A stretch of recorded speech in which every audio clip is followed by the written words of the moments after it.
Public ನೆಕ್ಸ್ಟ್ನ ಎಲ್ಲ ವೀಕ್ಷಕರು ಕೂಡ ನಮಸ್ಕಾರ. ನಾನು ಚೈತನ್ಯ ಕೊಡ್ರೆ. ಇವತ್ತು ನಮ್ಮ ಜೊತೆ ಕನ್ನಡ ಚಿತ್ರರಂಗದಲ್ಲಿ ಚಿನ್ನಾರಿ ಮುತ್ತ ಅಂತ ಹೇಳಿದ್ರೆ ಎಲ್ಲರಿಗೂ ಕೂಡ ಗೊತ್ತಿದೆ, ಅವ್ರ ಹೆಸರು ಹೇಳಬೇಕು ಅಂತಲೂ ಇಲ್ಲ.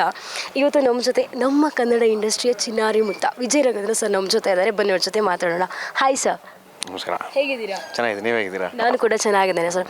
ಮೊದಲಿಗೆ ಏನು ಅಂತ ಹೇಳಿದ್ರೆ ನಮ್ಗೆಲ್ರಿಗೂ ಖುಷಿ ಏನು ಅಂತ ಹೇಳಿದ್ರೆ ಈಗ ಸ್ವಪ್ನ ಮಂಟಪ ಅನ್ನುವಂತಹ ಸಿನಿಮಾದ ಮುಖೇನ ಬರ್ತಾ ಇದ್ದೀರಾ. ಈ ಸಿನಿಮಾದ ಬಗ್ಗೆ ಹೇಳಬೇಕು ಅಂತ ಇದ್ರೆ ಏನು ಹೇಳ್ತೀರಾ ಸರ್?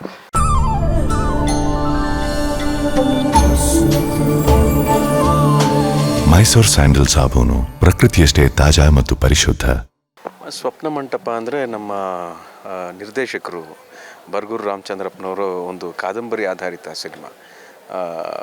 ಸ್ವಪ್ನ ಈ ಹಲವಾರು ಊರುಗಳಲ್ಲಿ ಮಂಟಪಗಳನ್ನು ನೋಡಿರ್ತೀವಿ, ಐತಿಹಾಸಿಕ ಚಾರಿತ್ರಿಕ ಸ್ಥಳಗಳಿರ್ತವೆ. ಊರುಗಳಲ್ಲಾದರೆ ಒಂದು ಮಂಟಪ ಅಂದರೆ ಅದಕ್ಕೊಂದು ಕಥೆ ಇರ್ತಾಯಿತ್ತು, ಅದ್ರ ಹಿಂದೆ ಒಂದು ಅನುಭವ ಇರ್ತಾಯಿತ್ತು, ಮಕ್ಕಳಿಗೆಲ್ಲ ಒಂದು ಎಕ್ಸೈಟ್ಮೆಂಟ್ ಇರ್ತಾಯಿತ್ತು. ಇವಾಗ ನಮಗೆ ಈ ಕಡೆ ಪಟ್ಟಣದ ಕಡೆ ಬಂದಾಗ ಅದು ಭಾಳ ಕಡಿಮೆ ಆಗ್ಬಿಟ್ಟಿದೆ. ಎಲ್ಲ ಈ ಕಾಂಕ್ರೀಟ್ ಜಂಗಲ್ ಅಂತ ನಾವೇನು ಕರಿತೀವಿ ಆ ಥರ ಒಂದು ಪರಿಸ್ಥಿತಿಯಲ್ಲಿ ಊರುಗಳಲ್ಲಿ ಕೂಡ ಇವಾಗ ಅದನ್ನು ಮಾಡರ್ನೈಸ್ ಮಾಡಬೇಕು, ಆ ಮಂಟಪಗಳನ್ನು ಹೊಡೆದಾಕೋದಾಗಲಿ, ಅದನ್ನು ಕಾಪಾಡ್ಕೊಳ್ದೇ ಇರೋದಾಗಲಿ, ಇಂಥ ಒಂದು ಯೋಚನೆ ಹಿಂದೆ ಈ ಥರ ಚಾರಿತ್ರಿಕ ಸ್ಮಾರಕಗಳನ್ನು ಉಳಿಸ್ಕೋಬೇಕು. ಅದ್ರ ಹಿಂದೆ ಒಂದು ಕಥೆ ಅಂತ ಬಂದಾಗ ನಮ್ಮದು ಅಂತ ಒಂದು ಕಥೆ ಇರುತ್ತೆ, ಅದನ್ನು ನಾವು ಮುಂದಿನ ಪೀಳಿಗೆ ಕೊಡ್ಬೋದು. ಯಾಕಂದರೆ ಅದ್ರ ಹಿಂದೆ ಒಂದು ದೊಡ್ಡ ಕಟ್ಟಡ ಕಟ್ಟೋದು ಸಾಮಾನ್ಯ ವಿಚಾರ ಅಲ್ಲ. ಇವಾಗ ಟೆಕ್ನಾಲಜಿ ಇದೆ, ಎಲ್ಲ ಮಾಡಿಬಿಡ್ತೀವಿ. ಆದರೆ ಆವಾಗ ಇದ್ದಂಥ ಸ್ಮಾರಕಗಳು ತುಂಬಾ ತೂಕವನ್ನು ಹೊಂದಿರುವಂಥ ಕಥೆಗಳನ್ನು ಇಟ್ಕೊಂಡಿರುವಂಥವು. ಸೊ ಅದ್ರ ಹಿಂದೆ ಒಂದು ಭಾವನಾತ್ಮಕ ಕಥೆಯನ್ನು ಹೆಣೆದು ಸರ್ ನನಗೆ ಈ ಸಿನಿಮಾದಲ್ಲಿ ಕೆಲಸ ಮಾಡುವಂಥ ಅವಕಾಶ ಕೊಟ್ಟಿದ್ದಾರೆ. ನನ್ನ ಪಾತ್ರ ಒಬ್ಬ ಇತಿಹಾಸವನ್ನು ಅಧ್ಯಯನ ಮಾಡುವಂಥ ಒಬ್ಬ ವ್ಯಕ್ತಿ. ನಾನು ಅಂಥವ್ರು ಒಂದು ಊರಲ್ಲಿ ಒಂದು ಪ್ರಸಂಗ ನಡೆಯುತ್ತೆ. ಅದನ್ನು ಹೇಗೆ ಅವರು ನೋಡ್ಕೋತಾರೆ, ಅದನ್ನು ಯಾವ್ಯಾವ ಪಾತ್ರಗಳು ಯಾವ್ಯಾವ ಸನ್ನಿವೇಶಗಳು ಅವ್ರ ಮೇಲೆ ಪ್ರಭಾವ ಬೀರುತ್ತೆ ಅನ್ನೋದು ಸಿನಿಮಾದ ಒಂದು. ಸರ್, ನಾವು ನಿಮ್ಮದು ಇನ್ಸ್ಟಾಗ್ರಾಮ್ ಅಕೌಂಟ್ ಆಗಿರ್ಬೋದು, ಸಿನಿಮಾದಲ್ಲೆಲ್ಲ ಗಮನಿಸಿದಾಗ ಈ ಸಿನಿಮಾದಲ್ಲಿ ವಿಶೇಷ ಅಂತ ಹೇಳಿದ್ರೆ ನೀವು ಈ ಸಿನಿಮಾದಲ್ಲಿ ಹಾಡನ್ನು ಕೂಡ ಹಾಡಿದ್ದೀರಾ. ಸೊ ಇದರ ಬಗ್ಗೆ ಏನು ಹೇಳ್ತೀರಾ ಸರ್? ನಾನು ಅವ್ರಿಗೆ ಕೃತಜ್ಞತೆಗಳನ್ನು ಸಲ್ಲಿಸಬೇಕು ರಾಮಚಂದ್ರಪ್ಪ ಸರ್ಗೆ. ಯಾಕಂದರೆ ನನಗೆ ಅವಕಾಶವನ್ನು ಕೊಟ್ಟಿದ್ದಾರೆ. ಆಮೇಲೆ ಮುಖ್ಯವಾಗಿ ಕನ್ನಡದ ಬಗ್ಗೆ ಹಾಡನ್ನು ಹಾಡುವಂಥ ಅವಕಾಶ ನಮಗೆಲ್ರಿಗೂ, ಎಲ್ಲ ಕಲಾವಿದರಿಗೂ ಒಂದು ಆಸೆ ಇರುತ್ತೆ.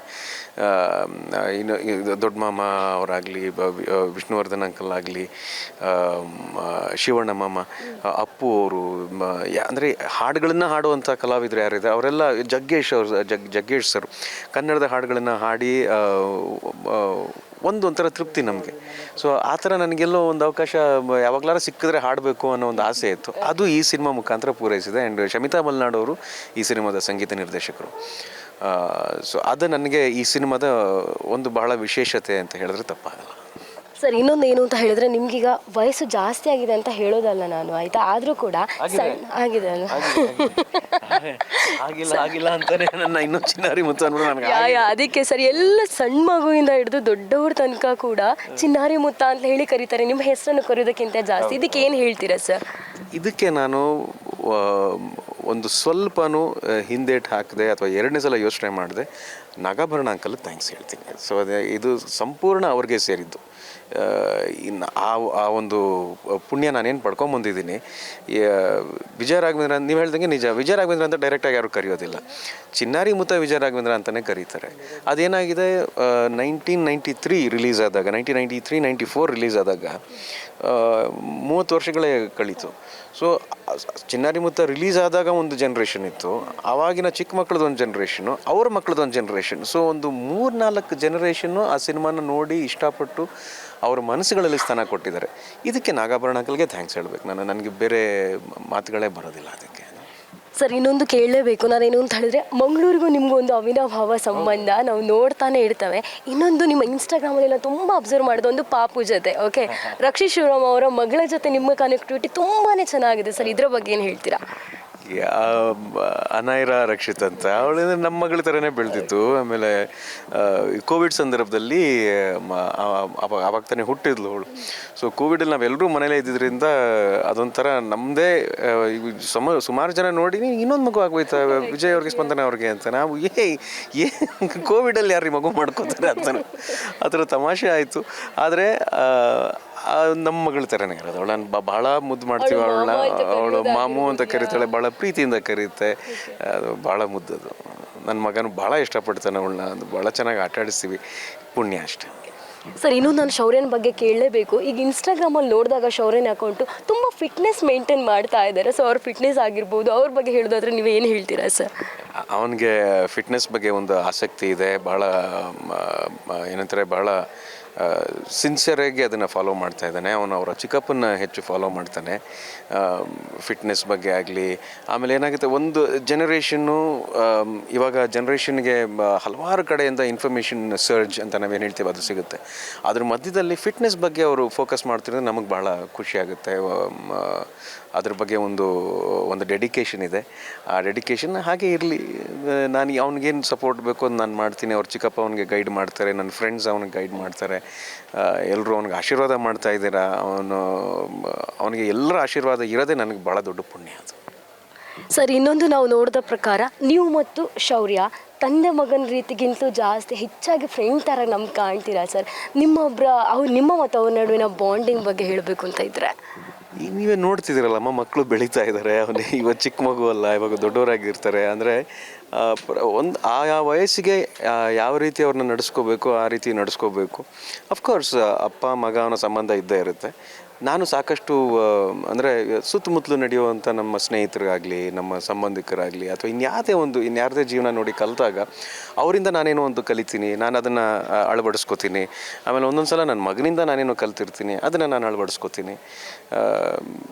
And it's fun. ಅವನ ಜೊತೆ ಆ ಥರ ಇರೋದೇ ಚೆಂದ, ಸ್ನೇಹಿತರ ಥರ ಇದ್ಬಿಡೋದೇ ಚೆಂದ.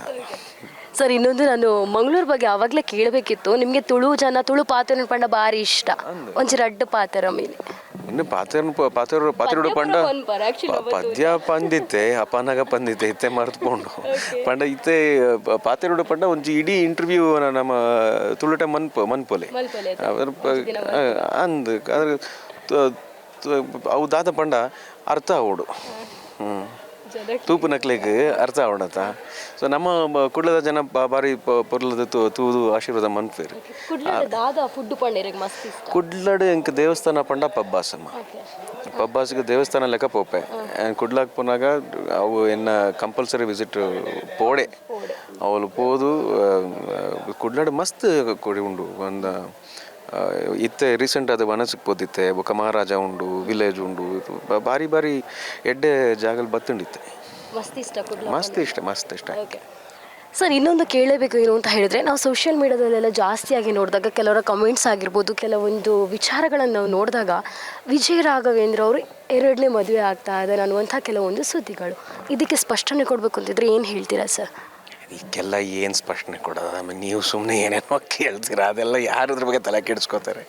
ಅದು ಸುದ್ದಿನೇ ಅಷ್ಟೇ, ಅದು ರೂಮರ್ ಅಷ್ಟೇ. ಅದ್ರ ಬಗ್ಗೆ ಅದ್ರ ಹಿಂದೆ ಯಾವುದೇ ನಿಜ ಇಲ್ಲ, ಅದ್ರ ಹಿಂದೆ ನಾನು ಚರ್ಚೆ ಮಾಡೋವಂಥದ್ದು ಇಲ್ಲ, ಯಾರಿಗೂ ನಾನೇನು ಸ್ಪಷ್ಟೀಕರಣ ಕೊಡೋ ಅಗತ್ಯ ನನಗಿಲ್ಲ. ನಾನೊಂದು ಹಂತದಲ್ಲಿದ್ದೀನಿ, ನಾನು ಬೇರೆ ಜವಾಬ್ದಾರಿಗಳು ನನಗಿದೆ. ಇವಾಗ ನನ್ನ ಮಗ ಇದ್ದೇನೆ, ನನ್ನ ಕೆಲಸ ಇದೆ, ಅನ್ನೋಂಥ ಜೀವನ ಇದೆ. ಯಾವಾಗಲೂ ಈಗ ಸ್ಪಂದನ ಯಾವಾಗಲೂ ಇದ್ದೇ ಇದ್ದಾಳೆ, ಸ್ಪಂದನ ಇರ್ತಾಳೆ, ಇನ್ನು ಮುಂದಕ್ಕೂ ಇರ್ತಾಳೆ. ಸೊ ಹಾಗಾಗಿ ಅದ್ರ ಬಗ್ಗೆ ನಾನು ಚರ್ಚೆ ಮಾಡೋಕ್ಕೂ ಇಷ್ಟಪಡೋದಿಲ್ಲ, ಅದ್ರ ಬಗ್ಗೆ ನಾನು ಜಸ್ಟಿಫೈ ಮಾಡೋದಕ್ಕೂ ಇಷ್ಟಪಡೋದಿಲ್ಲ. ಸುದ್ದಿಗಳು ಬರ್ತಾನೆ ಇರ್ತೇವೆ. ಈಗ ಸುದ್ದಿ ಬರುತ್ತೆ ಅಂತ ನನ್ನ ಜೀವನ ನಡೆಸೋಕ್ಕಾಗಲ್ಲ ಅಲ್ವಾ? ಸೊ ಸುದ್ದಿ ಮಾಡೋರು ಕಮೆಂಟ್ಸ್, ಬಟ್ ಅದ್ರ ಹಿಂದೆ ಒಂದು ಕಾಳಜಿ ಇದೆ. ಸೊ ಅದನ್ನು ನಾನು ಅದನ್ನು ಏನು ಹೇಳ್ತಾರೆ, I would not want to brush it away. ಅದರಿಂದ ಕಾಳಜಿ ಏನಪ್ಪ ಅಂದರೆ ಇವ್ರು ಖುಷಿಯಾಗಿರಲಿ ಪಾಪ ಅನ್ನೋದೊಂದು ಕಾಳಜಿ ಇದೆ. ಆದರೆ ಅದು ತುಂಬ ಸುದ್ದಿ ಥರ ಹಬ್ಬಿದಾಗ ನಮಗೊಂದು ಸ್ವಲ್ಪ ಹಿಂಸೆ ಆಗಿದೆ. ಸೊ ಹಾಗಾಗಿ ನಾನು ಅದ್ರ ಬಗ್ಗೆ ಹೆಚ್ಚು ತಲೆ ಕೆಡಿಸ್ಕೊಳ್ಳಿದೆ. ಅದ್ರ ಹಿಂದೆ ಯಾವುದೇ ಸತ್ಯ ಇಲ್ಲ. ಓಕೆ ಸರ್, ಅಪ್ಕಮಿಂಗ್ ಪ್ರಾಜೆಕ್ಟ್ ಬಗ್ಗೆ ಹೇಳಬೇಕು ಅಂತ ಇದ್ದರೆ ನೆಕ್ಸ್ಟ್ ಯಾವ ಸಿನಿಮಾ ಮಾಡ್ತಾ ಇದೆ ನಿಮ್ಮದು ಅನ್ನುವಂಥದ್ದು? ಈಗ ರಿಪ್ಪನ್ ಸ್ವಾಮಿ ರಿಲೀಸ್ಗೆ ರೆಡಿ ಆಗ್ತಾ ಇದೆ. ರಿಪ್ಪನ್ ಸ್ವಾಮಿ ಆದಮೇಲೆ ಸ್ವಪ್ನ ಮಂಟಪ ರಿಲೀಸ್ ಆಗುತ್ತೆ. ನಂತರ PC ಶೇಖರ್ ಸರ್ ಜೊತೆ ಮಹಾನ್ ಅಂತ ಒಂದು ಸಿನಿಮಾ ಮಾಡಿದ್ದೀನಿ. ಅದಾದಮೇಲೆ ರುದ್ರಾಭಿಷೇಕಂ ಅಂತ ಒಂದು ಸಿನಿಮಾ ರಿಲೀಸ್ ಆಗುತ್ತೆ. ಕುರ್ಕ ಅಂತ ಒಂದು ಸಿನಿಮಾ ರಿಲೀಸ್ ಆಗುತ್ತೆ. ಒಳ್ಳೊಳ್ಳೆ ಸಿನಿಮಾ, ಒಂದು ಸಿನಿಮಾಗಿಂತ ಇನ್ನೊಂದು ಸಿನಿಮಾ ಬೇರೆ ಥರ ಇದೆ. ಸೊ ಈ ವರ್ಷ ಬಹಳ ಒಳ್ಳೆ ಸಿನಿಮಾಗಳನ್ನು ಜನರಿಗೆ ತರ್ತಾ ಇದ್ದೀವಿ. ಸರ್ ಇನ್ನೊಂದು ತುಂಬ ಜನ ಅಭಿಮಾನಿಗಳು ಆಸೆ ಪಡುವಂಥದ್ದು, ನೀವು ಮತ್ತು ಮುರಳಿ ಸರ್ ಕಾಂಬಿನೇಷನಲ್ಲಿ ಯಾವಾಗ ಸಿನಿಮಾ ಬರುತ್ತೆ ಅನ್ನುವಂಥದ್ದು? ಸತ್ಯವಾಗಲೂ ಗೊತ್ತಿಲ್ಲ. ನಾವು ಮಿಂಚಿನ ಊಟ ಮಾಡಿ ಅದು ಈ ಬಹಳ ಆಸೆ ಇಟ್ಕೊಂಡು ನಾವು ಆ ಸಿನಿಮಾ ಮಾಡಿದ್ದು. ಆದರೆ ನಿರೀಕ್ಷೆಗೆ ಆ ಸಿನಿಮಾ ತಲುಪಲಿಲ್ಲ. ಸೊ ಆವಾಗಲೇ ಡಿಸೈಡ್ ಮಾಡಿದ್ವಿ ನಾವಿನ್ನು ಒಟ್ಟಿಗೆ ಸಿನಿಮಾ ಕೆಲಸ ಮಾಡಕೂಡ್ದು. ನಾವು ಒಳ್ಳೆ ಅವಕಾಶ ಬಂದು, ಒಳ್ಳೆ ಕಥೆ ಬಂದು, ಒಂದು ಒಳ್ಳೆ ಸಿನಿಮಾ ಆಗೋ ಎಲ್ಲ ಲಕ್ಷಣಗಳು ಇದ್ದು ಅದು ಗ್ಯಾರಂಟಿ ಆದರೆ ಮಾತ್ರ ಸಿನಿಮಾ ಮಾಡಬೇಕು, ಇಲ್ಲ ನಾವು ಮಾಡೋದು ಬೇಡ ಅಂತ ನಾವಿಬ್ಬರು ಡಿಸೈಡ್ ಮಾಡ್ಕೊಂಬಿಟ್ಟಿದ್ವಿ. ಓಕೆ ಸರ್, ಅಪ್ಕಮಿಂಗ್ ಪ್ರಾಜೆಕ್ಟಿಗೆಲ್ಲ ಆಲ್ ದಿ ವೆರಿ ಬೆಸ್ಟ್. ಕೇಳಿದ್ರಲ್ಲ ವೀಕ್ಷಕರೇ, ಇದು ಚಿನ್ನಾರಿ ಮುತ್ತ ಆಡಿರುವಂಥ ಮಾತಿದಾಗಿತ್ತು. ಕ್ಯಾಮ್ರಾ ಪರ್ಸನ್ ಜಾನ್ ಅವ್ರ ಜೊತೆ ಚೈತನ್ಯ ಕೊಟ್ಟ, ರಿಪಬ್ಲಿಕ್ ನೆಕ್ಸ್ಟ್ ಬೆಂಗಳೂರು.